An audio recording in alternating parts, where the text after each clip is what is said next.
What's going on, guys? You're here with Bo, and I hope you had a fantastic New Year's. Here we are on the second day of 2019. Wow, incredible how fast 2018 seemed to go by.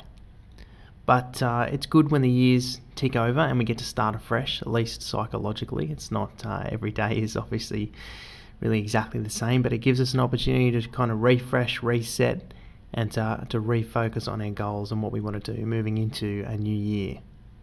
So the point of this video is in recognition of Proof of Keys, of the first annual celebration of Proof of Keys. Now, this initiative was started by Trace Mayer. Trace Mayer is a Bitcoin expert, Bitcoin evangelist. He's been around for a long time in this space. And it's really hard to find anyone else out there that knows as much, both from a technical level, a fundamental level, but also around money and economics, especially Austrian economics. So Trace has such an incredible understanding of the function of money, of the history of money, how that plays into Bitcoin, but also an extremely fundamental understanding of the Bitcoin technology as well. So Trace founded this new movement called Proof of Keys. Now, what it's really all about is not your keys, not your Bitcoin. And what that's referring to is if you don't hold the private key, if you're not in control of the private key, then it's not your Bitcoin. Now, technically that's actually correct, because if your Bitcoin is sitting on an exchange, well, those exchanges actually control the private key, which means that in an event of a hack or a theft or perhaps even something happens to the exchange in terms of it can't operate anymore, whether they come under some legal issues or whatever, they actually control the money on those exchanges. Now, this may not even be an exchange. This could be some kind of custodian or intermediary, or someone might be holding those funds on your behalf. Maybe you ask someone to buy some for you. I don't know. But if you don't control the private key, you don't control the funds. Now, this movement is really kind of been based around where Bitcoin could go in the future. It's really a proclamation of self-sovereignty. Sovereignty being complete control over your assets with no interference from government or any other third parties. Now, we really wanted to get behind this because it's important for people to know the basics about private keys, private key management, and having sovereignty over your assets, which is one of the real ideals that Bitcoin really brings, that traditional government-controlled fiat currencies do not bring. So this is Trace Mayer. This is a little video he made when he first released the Bitcoin initiative for Proof of Keys. So let's just watch this little video. Hey there, Bitcoiners. Trace Mayer from the Bitcoin Knowledge Podcast. So I put up a new website, proofofkeys.com, and I want to start a new cultural tradition where we declare and redeclare our monetary sovereignty every January 3rd as a celebration of the Genesis block. We got a lot of new people in the space. We need to do something to help all these people out. And a lot of people just don't want people holding their own private keys and doing their own network consensus. So proofofkeys.com, any thought leaders can help out. Essence of it, we withdraw all of our Bitcoin from trusted third parties on January 3rd to software where we hold the private keys and we do our own network consensus.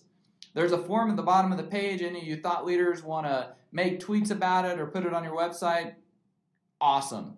Anyways, hopefully this can be a new tradition that we can start, and we can get a bunch of new people initiated into becoming hodlers of last resort, or at least having the human capital and the ability to do so.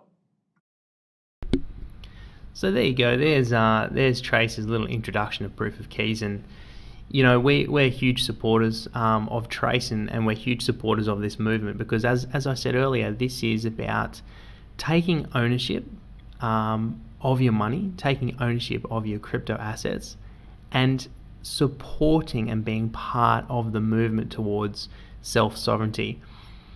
And it's interesting that some may see it as a bit of an inconvenience or a bit technically challenging, and it absolutely is, but there is precedent to why this is important.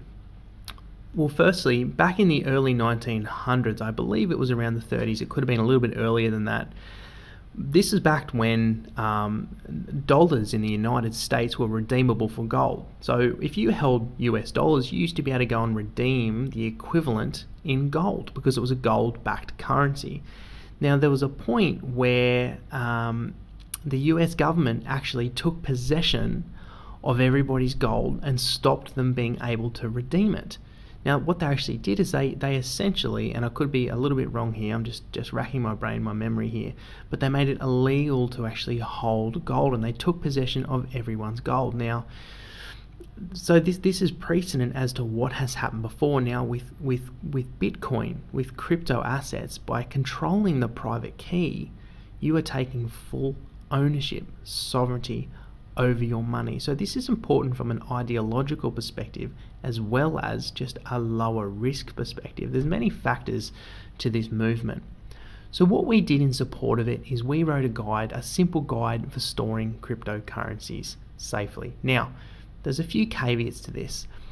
When storing cryptocurrencies and holding private keys, the term how safe it is really depends on your own capabilities, your own abilities, and the method that you use. We actually also wrote this guide for not just Bitcoin, but for other cryptocurrencies as well, because the truth is most people own a bunch of cryptocurrencies. I certainly do.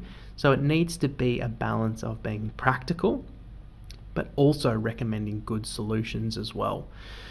So the justification, here's just a few examples of major hacks that have happened over the past few years. Now, Mt. Gox was the first biggest one. They were hacked for $487 million worth of Bitcoin back in 2014. A lot of people have heard of Mt. Gox, maybe people new to the space haven't, but it was a huge deal, and this case is actually still ongoing. The claim for Bitcoins is actually still ongoing. Bitfinex in 2016 was hacked for $72 million worth of Bitcoin. NiceHash, which is another exchange, was hacked for $63 million worth of Bitcoin. And we also have CoinCheck, was hacked for $534 million worth of NEM. Now, this is over $1 billion worth of cryptocurrency. Now, for people who were in control of their private keys, who stored their crypto assets with wallets based on private keys that they were in possession of, would not have had their funds lost in these examples. These exchanges were in control of the private keys, and everyone that had their funds left on these exchanges is why the hackers were able to walk away with so much. So in the guide, we just go into the real basics of storing cryptocurrencies and why it's important and how it kind of works and what the importance of the private key is. So blockchain uses something called asymmetric cryptography, and most blockchain protocols would use this as well, if not all. So the private key is where it all begins, and a public key is generated from the private key. You then have a Bitcoin address, which is where the funds are actually sent to, which is derived from the public key. So the private key is like the master key to everything, to all of your assets. And you can generate multiple Bitcoin addresses. That doesn't matter because the private key does not change. And this is how asymmetric cryptography works. You have a public key and a private key. The public key is what is shared when performing transactions. The private key is what is never shared and is always kept safe in somewhere, either in a lockbox or a safe or wherever. That is what you absolutely keep closest to your chest. You never reveal, because whoever controls a private key controls your funds. So what we do is we just go into a couple of examples of different hardware and software wallet solutions that you can use that are a balance of being both safe and convenient. So the first one obviously is the Trezor. So we have used a few Trezors and we think they're great products. There's the Ledger as well, which is another hardware wallet. Now these are both multi-currency, meaning you can store Bitcoin and a bunch of other cryptocurrencies on them. With Trezor, you can now store over 500 different coins on them. And I believe Ledger has maybe about 100 different coins on it as well. Now, both of these devices, you are in control of the private key when you set them up. The private key is actually stored within the device. They are backed up using a mnemonic, which is a seed phrase. That is your backup. So in the event that the hardware wallet is lost, so long as you have that backup, that mnemonic, that is actually a representation of the private key. That is a derivation of the private key, which allows you to restore your funds in the event that the hardware wallet is lost. But the mnemonic is what you keep very, very safe. If you buy one of these devices, they run you through the whole process on how to actually do it. Now, moving into software wallets. Now, normally we would have actually recommended Jaxx in addition to Ethos as a good software wallet, but Jaxx is actually using it recently. I'm becoming less and less impressed with its performance. So one of the best ones we found, one of the best ones we have used, we've been supporters of Ethos for a long time. This wallet genuinely is becoming better and better and better. It's free, it supports a lot of different cryptocurrencies, and ultimately you are in control of the private key, which is the most important thing. It works very similar to the hardware wallets, where you will write down a 24-word mnemonic, a mnemonic seed phrase. That's the place. That's the key that you keep somewhere safe and secure. We then recommend Bitcoin Core. Now, Bitcoin Core is the most secure solution for storing and operating with Bitcoin, and that is actually downloading the Bitcoin Core software and running a full node. So when you download the Bitcoin Core software, it will actually download the entire Bitcoin blockchain, which is around 160 gig. Now, the reason why this is an extremely secure way is because your wallet is actually performing validation of any transactions coming in and out of it using a full node. Now, what it will do is it will perform validation based on the consensus rules that have been set for all preceding blocks. So running a Bitcoin Core wallet in terms of how secure and how safe you want to be is the ultimate for Bitcoin. You're running the full node on your computer, you're getting full validation with all the blocks. That's the way to go. However, there are some technical requirements. You need disk space up to about 100, probably about 200 gig to allow for the next for more time as the Bitcoin blockchain continues to grow. You also need a reasonable degree of internet speed. So we run a Bitcoin Core full node, but we're using it on a separate computer that we can just kind of have it sit there in the background and not use it for anything other than just running Bitcoin Core. Now, we also recommend MyCrypto for Ethereum currencies. So this is Ether, this is ERC20 tokens, this is ERC223. Now, the difference between MyCrypto and Bitcoin Core is MyCrypto is a light client, which means that it does not install and run a full Ethereum node. So you don't get that same level of validation as you would with Bitcoin Core. However, it is a very commonly used platform. We have used it and you continue to use it, and have found it to be safe and secure so far. Now, we also provide some tips. Now, these are tips that we've learned over time for storing private keys. Things like when you're using digital backups, don't ever store them on your computer. Don't ever store them on cloud. Don't store them electronically at all. Go and get yourself a $40 encrypted thumb drive and store them on that. They provide 256-bit encryption. They have a password protected, so even if you lose that thumb drive, hopefully you've got a paper backup somewhere as well, but if you were to lose that thumb drive, no one can gain access to it without knowing your password.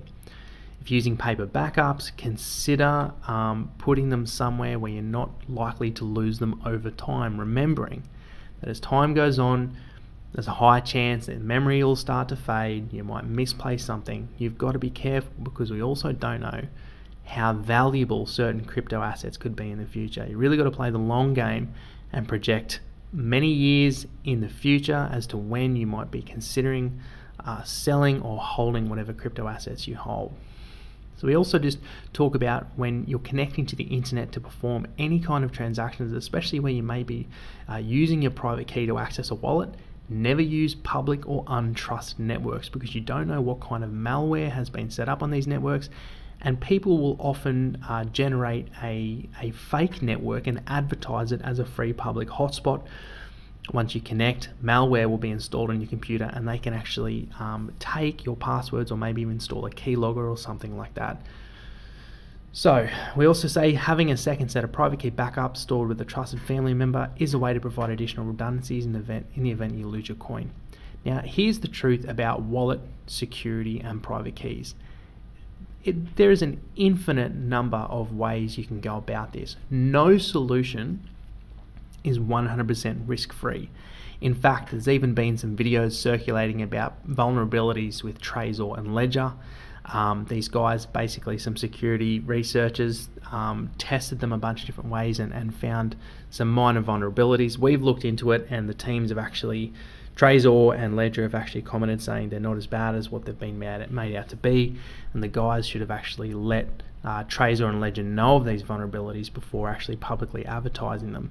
So as far as we can see, that everything's still okay with the devices. We still use them personally, but whatever solution you do, it's just really important to take full responsibility and know that no solution is ever 100% safe, is ever 100% secure.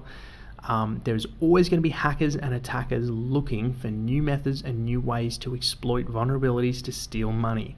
And here's the thing, right? And this is part of where I think Trace May's initiative has come from.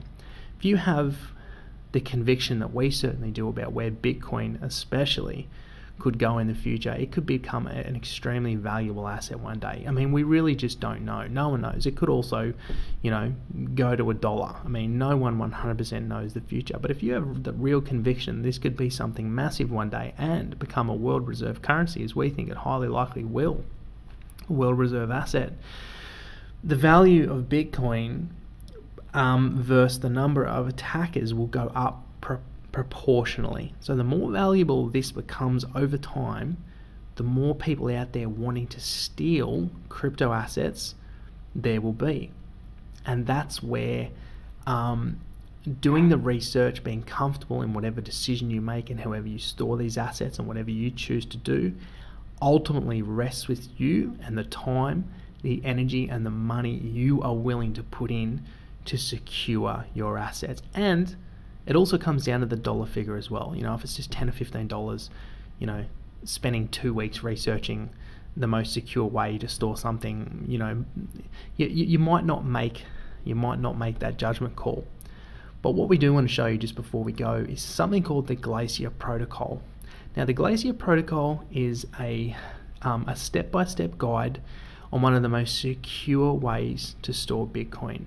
And it uses something called multi-signature. Multi-signature is when you have a number of keys that are generated, and a pair of those keys out of a number of keys are required to access funds. So you may be storing one of the keys, and you may have another key with a private family member or some other keys scattered around, maybe in a safety deposit box, maybe stored somewhere safe, and you need both your key and a second key to access funds. Now, the Glacier Protocol is a step-by-step guide on not only using multi-signature, but by using a variety of different methods of using essentially brand new computers that have never been attached to a network before, of using encrypted thumb drives. It is a step-by-step protocol for one of the absolute safest and secure methods for storing Bitcoin. This is Bitcoin, not other cryptocurrencies. So I want to make you aware of this, that it is out there. Extremely secure ways of storing Bitcoin are available if that's the level you want to go to. Again, it comes down to the time, the energy, the money you are willing to put into securing your Bitcoin or securing other cryptocurrencies. Now, guys, we'll paste links to all of this stuff in the description. Again, this is just our support of the annual Proof of Keys. Number one most important thing, just get your coins off an exchange, get it to a wallet where you control the private key. Make sure your private key is stored somewhere safe and secure, that you can't be lost, can't be damaged, can't be stolen. And keep doing research and make sure that you secure yourself and you secure your future and secure your funds. So thanks for tuning in, guys. Cheers.